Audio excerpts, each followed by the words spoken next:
নমস্কার বন্ধুরা, আবার এক নতুন ধরনের কবিতা নিয়ে চলে এলাম। পূজা আসন্ন। পূজা বলতে আমরা দুর্গা পূজাকেই বুঝি, সবচেয়ে বাঙালির বড় উৎসব।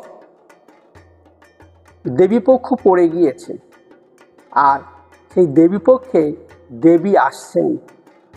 দেবী আসছেন ঠিকই, কিন্তু মানুষের মনে কোনো উৎসাহ নেই, কোনো আনন্দ নেই।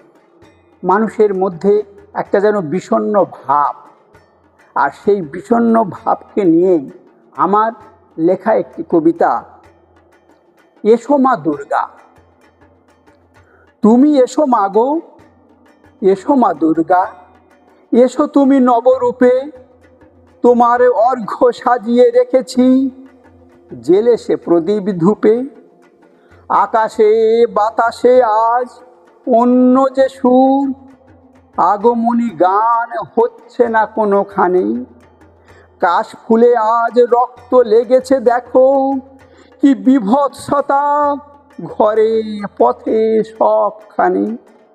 প্রতিবাদী গান পথে পথে সব গাইছে কোরাস সুরে। নির্যাতিতার চাইছে বিচার সবাই এক সুরে। আর কতদিন করলে লড়াই পাবে সে বিচার সব। চোখ দুটো মুছে দেখতে হবে মা আর কত তাণ্ডব। নারীত্বে সব হানছে আঘাত বড়, অসুরও জানি ছিল না এতটা নীচ। লক্ষ হস্তে লক্ষ অস্ত্র ধরো, নিধন করো মা এসব রক্ত বীজ। হয়তো তোমাকে হানবে আঘাত নারী খাদকের দল, সব ঘৃণ্যের ঘৃণ্যতম যে ওদের ঘৃণ্য ছল। এসো মা দুর্গা, এসো পোড়া দেশে বিচারের রাশ ধরো।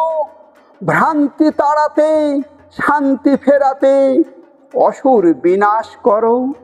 দাও মা শক্তি, দাও মা ভক্তি যত, দাও মা সাহস বীরাঙ্গনার মনে। সবাই যেন রাখতে নিজের মান, যোগ দিতে পারি এই নারী জাগরণে। সব নারী যেন অসম্মানের সঠিক বিচার পায়, আর কোনো বোন আর কোনো মা ভাবে না সে নিরুপায়। নমস্কার। কবিতাটি কেমন লাগলো আপনারা জানাবেন। ভালো লাগলে অবশ্যই সাবস্ক্রাইব করবেন এবং কমেন্ট করবেন।